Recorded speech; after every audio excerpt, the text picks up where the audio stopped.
Hi everyone. Good afternoon, ma'am. Good afternoon, Komal. Okay, so today we have 4 students in class. Where is the other strength? I am not going to give you guys the internals, good internals and all that because everything will be depending upon your.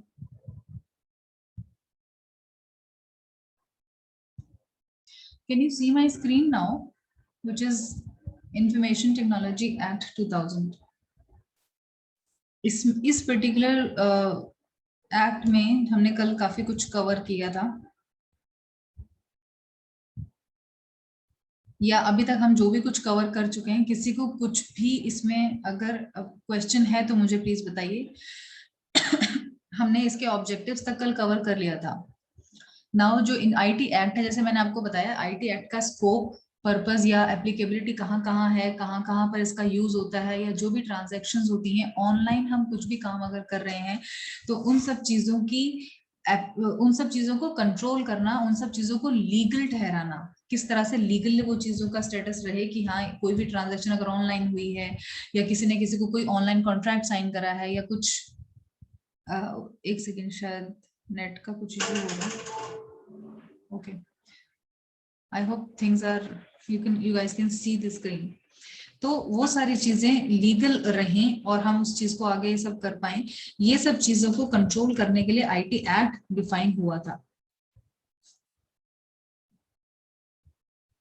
तो IT act की applicability और non applicability हम just एक overview ले लेंगे। हालांकि हमारे syllabus में इतना डिटेल में ये चीज नहीं है, हमें सिर्फ आईटी एक्ट के बारे में बताना है और हमें उसको इन डिटेल ये भी उसका मीनिंग और स्कोप हमें देखना है, स्कोप की कहाँ कहाँ पे अप्लाई होता है। स्कोप हम सारे पॉइंट्स ऑलरेडी कवर कर चुके हैं।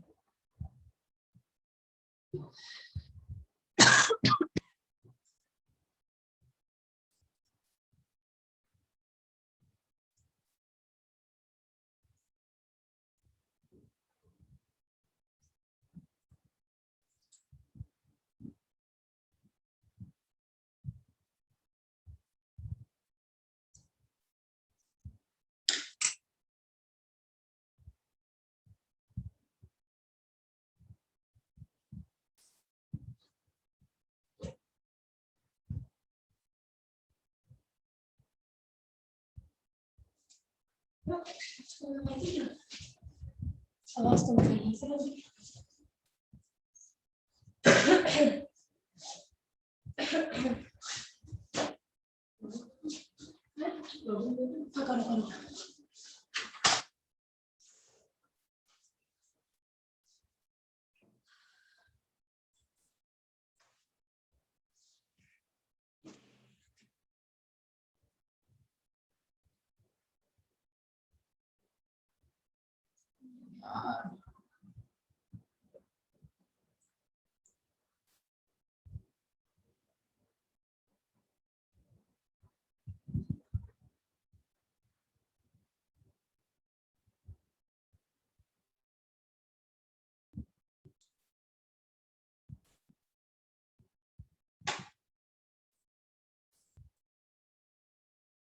गुरप्रीत, रिमार्क्स में भी कुछ लिखना होता है? मैं क्लास स्टार्ट वहाँ पे कर लेना कॉल। हाँ, फोन लेके वहां चलिए या मैं चले जाऊँ? क्योंकि यहाँ काम रहेगा ना, उसका अलग सिस्टम है, मेरा अलग। I hope I'm audible now to everyone. Sorry for the inconvenience. I think there was some net issue, which is, if I say, if you will see notes.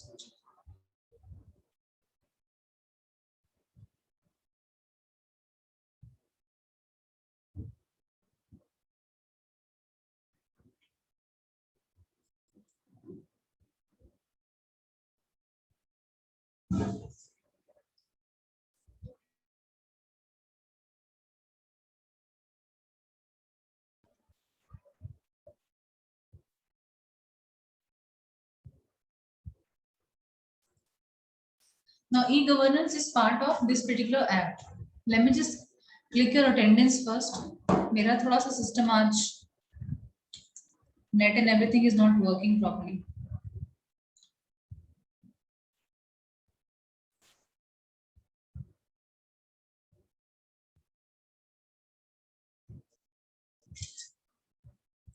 Okay, so E stand for electronic. Electronic governance हर चीज का, चाहे हम किसी भी चीज के बारे में बात कर रहे हैं, एनी ट्रांजैक्शन और anything which is taking place electronically is basically e governance.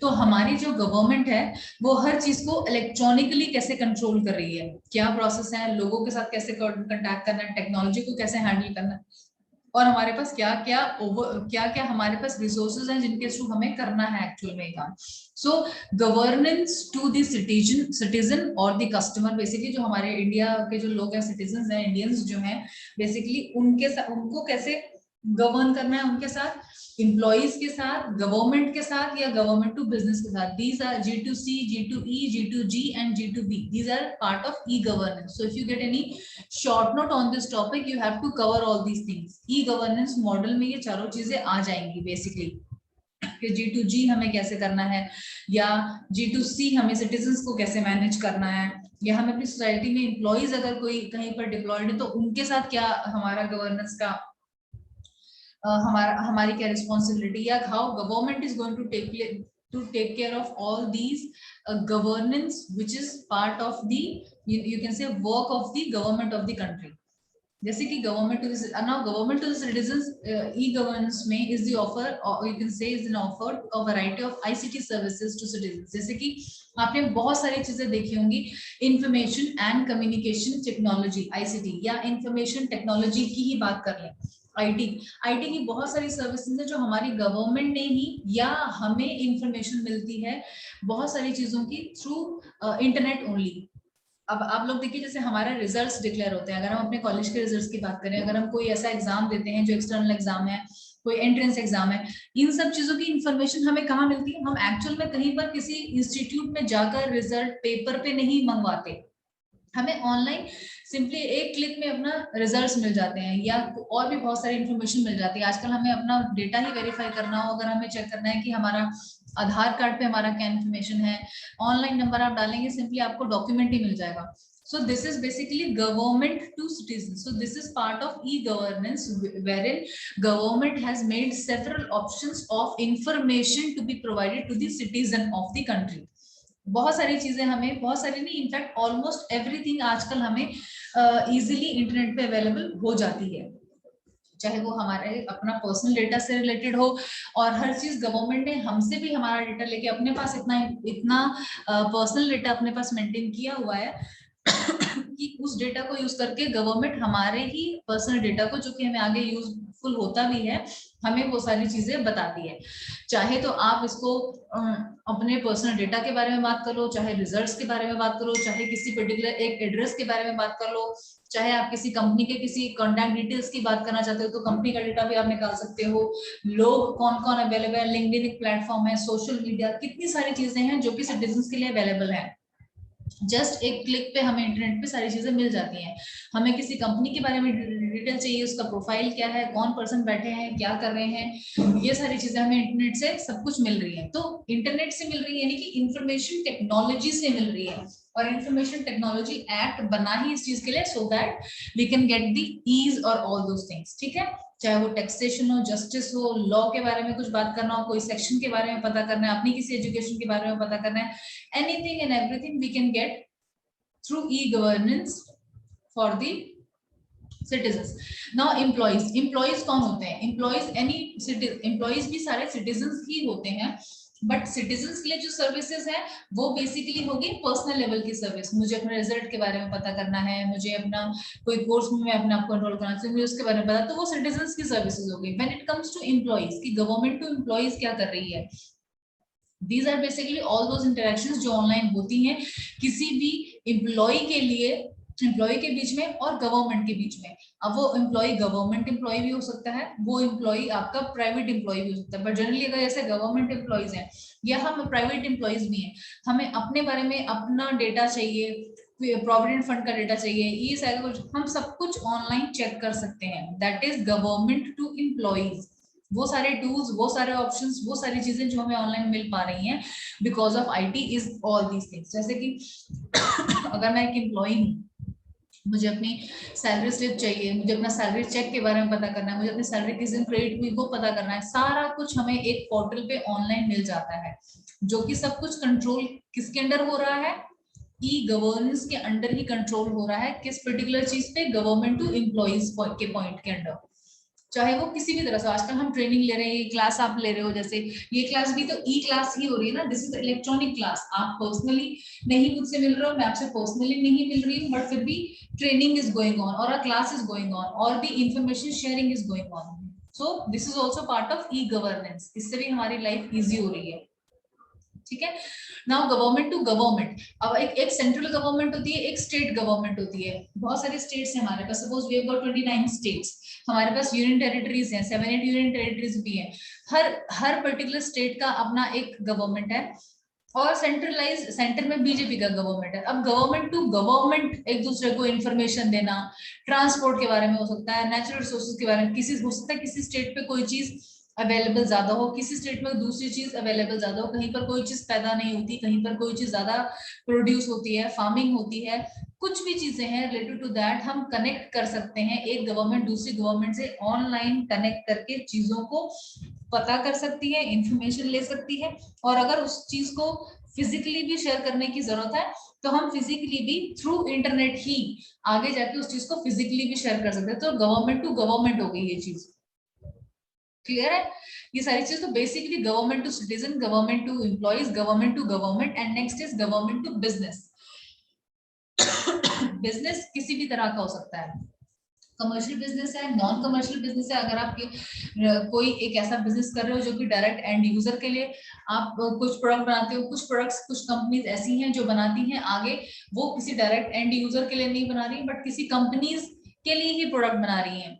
तो कोई भी तरीके का बिजनेस हो, वो सारी चीजें भी गवर्न हो सकती हैं ऑनलाइन ही। ईमेल्स पर ही ऑर्डर्स भी होते हैं प्लेस, ईमेल्स पर ही पेमेंट्स भी हो जाती हैं, ऑनलाइन ही पेमेंट्स हो जाती हैं। पेमेंट्स के बाद फिजिकली वो प्रोडक्ट दूसरी जगह एक जगह से पहुंच भी जाता है या डिलीवर भी हो जाता है।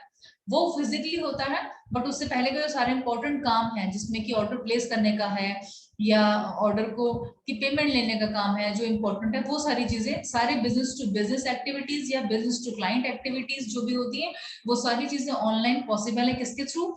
ई गवर्नेंस के थ्रू, क्योंकि ई गवर्नेंस के थ्रू ही गवर्न होती है ये सारी एक्टिविटीज और कंट्रोल होती है by the government of the India through which act? Through IT act 2000। Clear है? तो गवर्नमेंट टू बिजनेस में ये तीन चीजें मेन हो जाती हैं। अब आप चाहो तो अपना, जैसे कि हम कोई ऑफिशियल कमर्शियल व्हीकल खरीद रहे हैं तो हमें येलो प्लेट नंबर चाहिए होगा कि हम कमर्शियल व्हीकल है तो कमर्शियल यूज के लिए व्हीकल खरीद रहे हैं। आपको पता होगा अगर हम अपनी पर्सनल गाड़ी लेते हैं तो व्हाइट प्लेट नंबर होता है। ये सारी चीजें गवर्न कैसे हो रही हैं? आपको पता है आजकल हमारा जैसे कोई चालान होता है, हमने कहीं कोई रूल ब्रेक कर दिया है ट्रांसपोर्ट का, या जो भी हम रोड पे चल रहे हैं कुछ कर रहे हैं, तो उसका चालान हमको ई गवर्नेंस के थ्रू ही इलेक्ट्रॉनिक मोड से ही अपने नंबर पे वहां पर गवर्नमेंट की वेबसाइट पे रजिस्टर हो जाता है कि इस पर्सन का इतना फाइन ड्यू है, ये कभी ना कभी हमको देगा ही देगा इतना पैसा। उसमें सब कुछ आ जाता है, आपका सिटी आ जाएगा, आपका इवन फोटो भी आ जाएगा कि किस पर्टिकुलर गलती की वजह से आपका चालान है ना। सो ये गवर्नमेंट टू बिजनेस ही है। ठीक है? Anything and everything which is related to commercial vehicle का इंश्योरेंस है, या आपके अपने जीएसटी जिसको हम बोलते हैं गुड्स एंड सर्विसेज एक्ट, जो के through taxes, goods and services taxes जो जीएसटी गवर्नमेंट ने लगाया हुआ है हर ऑर्गेनाइजेशन के ऊपर, वो सारी चीजें हम पे कर पा रहे हैं नहीं कर रहे हैं गवर्नमेंट को, ये सब चीजें ऑनलाइन कंट्रोल हो सकती है। इनकम टैक्स की वेबसाइट है ऑनलाइन, जीएसटी की अलग से ऑनलाइन वेबसाइट है, सब हर कंपनी का अपना एक वो है लॉगिन आईडी पासवर्ड, उसके थ्रू अपनी रिटर्न्स फाइल कर सकते हैं, गवर्नमेंट को डेटा भेज सकते हैं, रिपोर्ट्स अपलोड करते हैं, annual returns, whatever returns are required, monthly, quarterly, ये सारा हो गया हमारा गवर्नमेंट टू बिजनेस। ठीक है?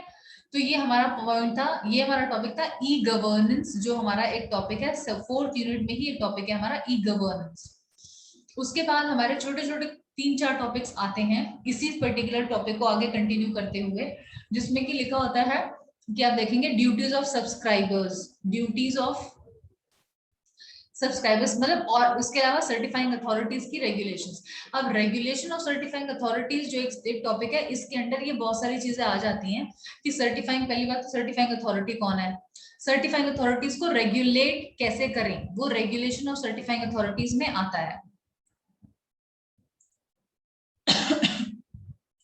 सिस्टम आपको ये दिखने लगा न्यू वाला मेरा file, regulation of certifying authorities for cyber crimes. जो भी क्राइम्स हो रहे हैं, क्राइम्स हो रहे हैं, क्राइम्स का मतलब है जो भी हमारे पास अभी ऑनलाइन ट्रांजैक्शंस के जो क्राइम हो रहे हैं वो साइबर क्राइम होते हैं। कोई भी ऐसा क्राइम, सपोज किसी ने किसी का मर्डर कर दिया जाके किसी के घर पे, तो वो क्राइम साइबर क्राइम नहीं है, वो क्रिमिनल कोर्ट के अंडर ही जाएगा और वो वहां पर उस कोर्ट में आगे सुनवाई होगी या जो भी कुछ होगा, क्योंकि वो क्राइम जो है फिजिकली हुआ है जाके।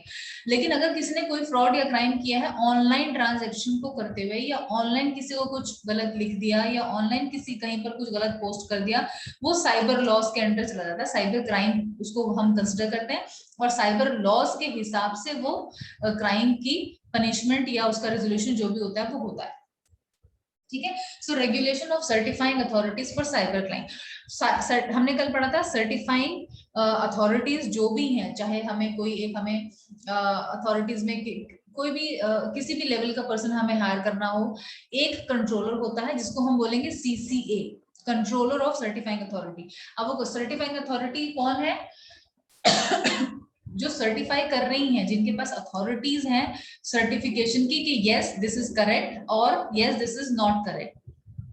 कोई ट्रांजैक्शन, कोई भी चीज, कोई भी ऑनलाइन प्रोसेस, कोई भी इंफॉर्मेशन शेयरिंग, कुछ भी चीज जो हुई है वो वेदर ऑथेंटिक है या नहीं है, ये चीज को सर्टिफाई कौन करता है? सर्टिफाइंग अथॉरिटी होती है। अथॉरिटी का मतलब पावर होता है, या फिर यहाँ पे सर्टिफाइंग अथॉरिटी हम किसी आदमी को बोल रहे हैं, कोई पर्सन जिसके पास ये अथॉरिटी है जो कि सर्टिफाई कर सकता है कि यस दिस इज रॉन्ग या फिर this is right, what ever has happened through electronic means. जैसे हमने भी पढ़ा ई गवर्नेंस के थ्रू इलेक्ट्रॉनिकली कुछ भी काम हो रहा है, कोई भी ट्रांजैक्शन हो रही है, चाहे वो मॉनेटरी हो, चाहे वो नॉन मॉनेटरी हो, चाहे वो इन्फॉर्मेशन शेयरिंग हो, वो ठीक है या नहीं है एज पर दी साइबर लॉज, या एज पर दी साइबर लॉज वो क्राइम नहीं है, ये कौन सर्टिफाई करेगा? Certifying authorities. और इन अथॉरिटीज के ऊपर एक कंट्रोलर बैठता है जो अपर अथॉरिटी होता है, उसको हम कंट्रोलर ऑफ ये बोलेंगे, सर्टिफाइंग अथॉरिटी CCA बोलेंगे। रेगुलेशन ऑफ सर्टिफाइंग अथॉरिटीज में हम एक तो ये बताएंगे कंट्रोलर होता है, कंट्रोलर का, और इनका अपॉइंटमेंट कैसे होता है। ठीक है, सेंट्रल गवर्नमेंट ने अपॉइंटमेंट कर दिया कंट्रोलर का, आगे कंट्रोलर अपने डिफरेंट असिस्टेंट कंट्रोलर्स को with the help of the government appoint कर सकता है। ये रेगुलेशन में आ रहा है। रेगुलेशन में कोई भी चीज जो रेगुलेट कर रही, चाहे वो अपॉइंटमेंट हो, चाहे उसके बाद उनका काम करने का तरीका हो, या उनके फंक्शंस हो, उनके ऑब्जेक्टिव्स हो, उनका स्कोप हो, सब कुछ रेगुलेशन में हम डाल सकते हैं। तो हम CCA या CA यानी कि कंट्रोलर ऑफ सर्टिफाइंग अथॉरिटीज या फिर कंट्रोलिंग अथॉरिटीज के बारे में हम सब कुछ डाल सकते हैं अगर हमें क्वेश्चन आता है regulation of certifying authorities for cyber crime. ठीक है, जिसमें कि फंक्शन क्या होगा, मेन फंक्शंस क्या होते हैं किसी को भी, to act as regulator for certifying authorities. जो CCA है बेसिकली कंट्रोलर है, उसका फंक्शन पहला तो यही है कि वो सारे सर्टिफाइंग अथॉरिटीज को का रेगुलेटर बन के रहे। रेगुलेटर मतलब एक तरह से रेगुलेट कर रहा है उन सबको, तुम्हें क्या चीज तुम ठीक कर रहे हो, नहीं कर रहे हो, सुपरवाइज करना, बहुत सारी चीजों को बताना कि ये चीज ठीक है, ये चीज नहीं ठीक है, कहीं पर उसको अपना सुपरवाइजरी एक्शन लेना है तो वो बताना, एडवाइजरी एक्शन लेना है तो वो बताना कंट्रोलिंग अथॉरिटीज, सर्टिफाइंग अथॉरिटीज को, और किस तरह से काम होना है, या कहाँ पे कोई चीज अगर फंस रही है, कोई इश्यू है तो उसको रिजॉल्व कैसे करना है। ठीक है, CA की एग्जैक्टली CAs मतलब यहाँ पर सर्टिफाइंग अथॉरिटीज है। सर्टिफाइंग अथॉरिटीज के और क्या फंक्शंस होंगे, वो किस तरह से काम करेंगे, क्या उनकी ड्यूटीज होंगी, क्या उनकी रिस्पॉन्सिबिलिटीज होंगी, ये सारा कुछ सर्टिफाइंग अथॉरिटीज का जो कंट्रोलर है CCA उसका एक फंक्शन में आता है। नेक्स्ट फंक्शन उसका होगा to recognise the foreign certifying authority. बहुत सारी चीजें हैं जो ट्रांजैक्शंस फॉरेन कंट्रीज में हो रही है, जैसे मैंने यहाँ से बैठ के दूसरी किसी कंट्री में हमने कोई ट्रांजैक्शन किया और हमने उनको उनकी करेंसी में पैसा ट्रांसफर किया, US डॉलर में ट्रांसफर कर दिया कुछ पैसा। सपोज आपको कोई कोर्स फाइल ही खरीदनी थी अपनी, तो आपने वो US से खरीदी, आपको US की कोई वेबसाइट पे मिला, या Amazon.com पे आप गए, आपने कोई ऑर्डर किया प्रोडक्ट और वो US से आएगा, तो आपको उनकी करेंसी में ही वो पैसा ट्रांसफर करना पड़ेगा, है ना। या फिर आप उसको अपनी करेंसी में करोगे, वो बीच में कहीं कोई ट्रांसफरर होगा और वो फिर उनको पैसा उस तरह से ट्रांसफर करेगा कंट्रोल। तो इसमें एक तरह इस चीज को कौन रेगुलेट करेगा? तो इस चीज के लिए फॉरेन सर्टिफाइंग अथॉरिटीज होती हैं जो ये सारी चीजें देख रही हैं कि कब ट्रांसफर होगा, कितने अमाउंट पे ट्रांसफर होगा, कब हम किस चीज को एक्सचेंज कर सकते हैं, फॉरेन एक्सचेंज को किस पर्टिकुलर करेंसी में किस रेट पे एक्सचेंज होगा, किस टाइम पे हो रहा है, तो कितने रेट से हुआ, इससे रिलेटेड कोई फ्यूचर में इश्यू आएगा तो कौन रिजॉल्व करेगा।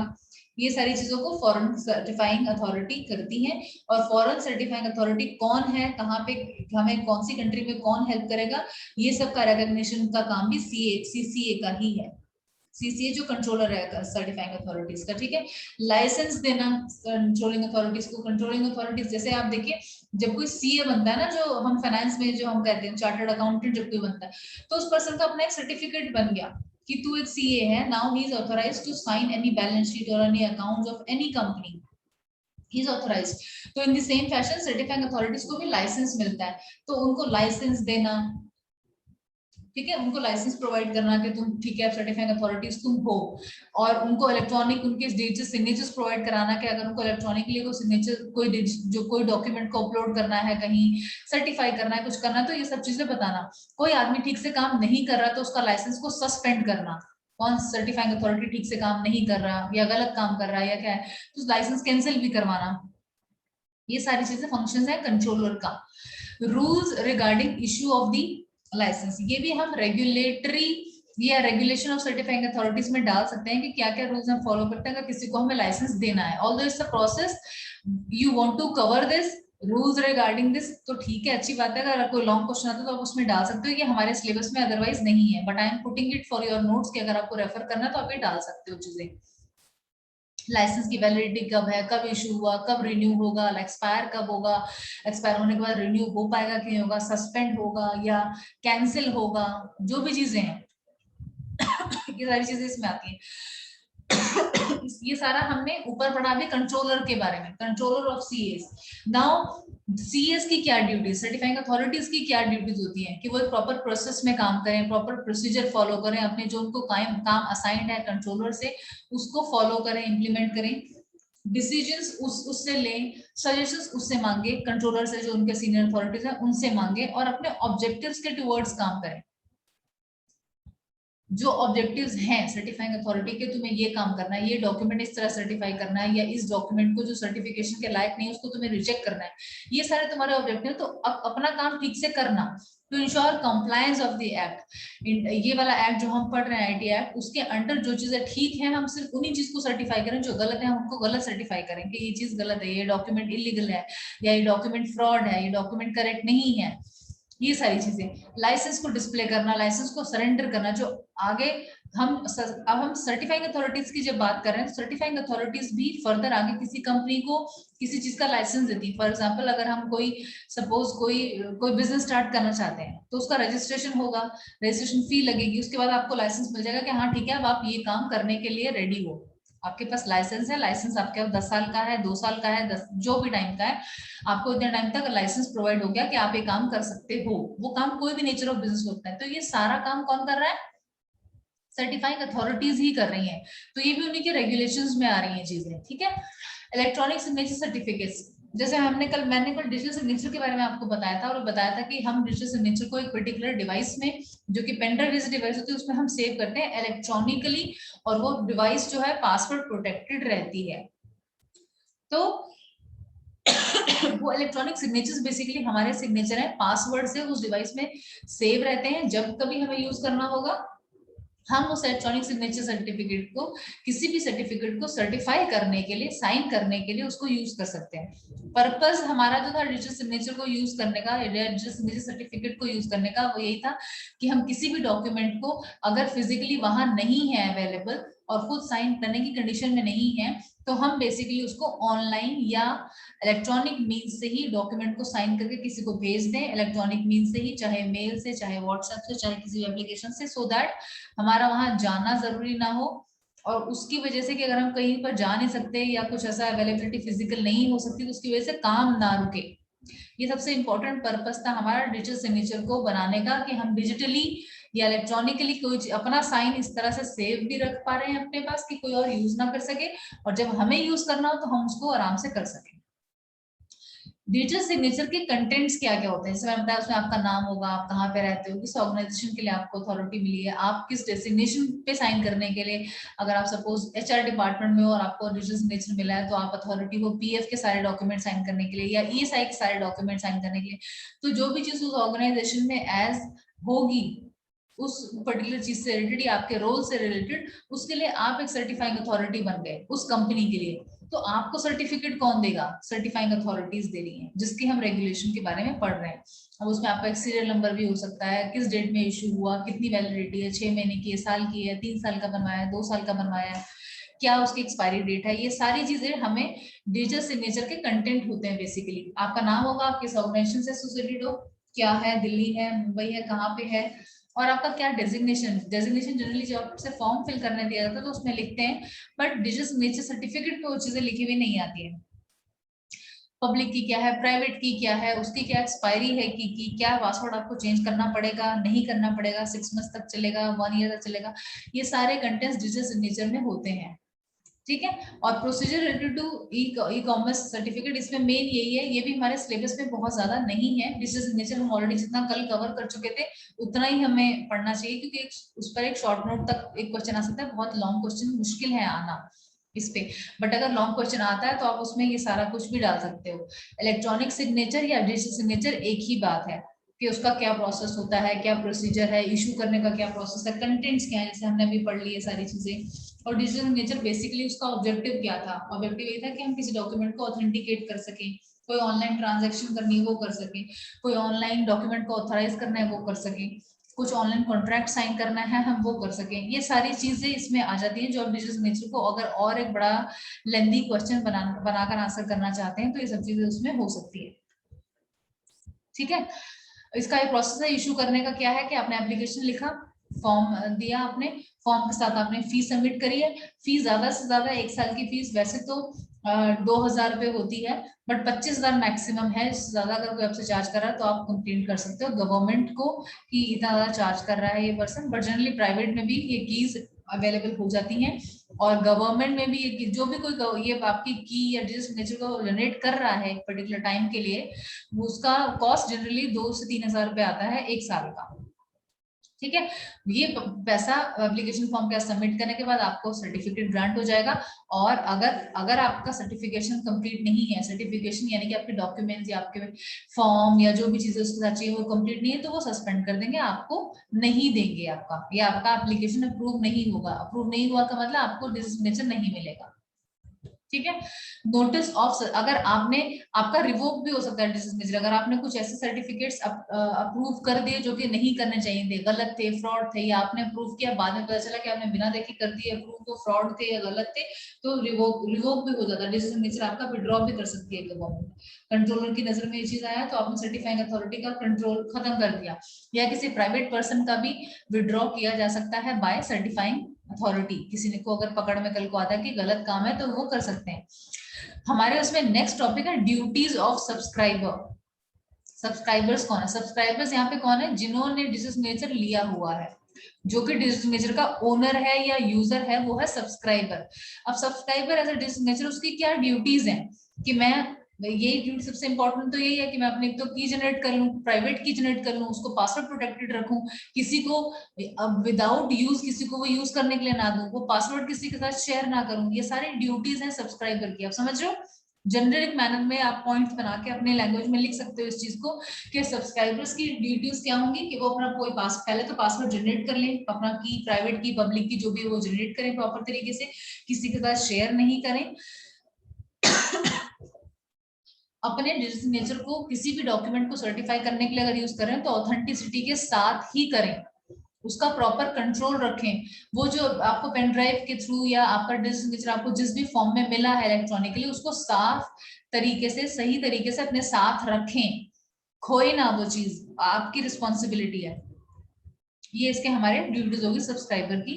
उसके बाद है offences and penalties under this. अब ऑफेंसेस का क्या मतलब होता है, किसी को कोई चीज गलत लग गई, किसी ने कोई काम गलत कर दिया, वो कोई काम गलत क्या है और उसके बदले उसको क्या गलती या पेनल्टी, पेनल्टी का मतलब क्या पनिशमेंट मिलेगी अंडर द आईटी एक्ट, ये इस पर्टिकुलर उसमें आता है कि ऑफेंसेस हैं क्या क्या। पहली चीज तो ऑफेंसेस ये हैं इस पर्टिकुलर एक्ट के हम ऑब्जेक्टिव्स बता देंगे पहले कि हमने आईटी एक्ट बनाया है क्यों था।